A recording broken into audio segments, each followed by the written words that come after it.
Hello, in this video I want to show you how to extract rare and zip archives in XIAOMI 12S Ultra.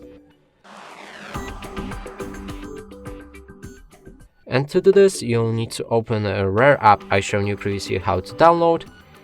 Now let's find the files that we want to unpack. Click on that file, then select the arrow pointing up button. You'll enter extraction options. You can customize them however you like. It's not necessary.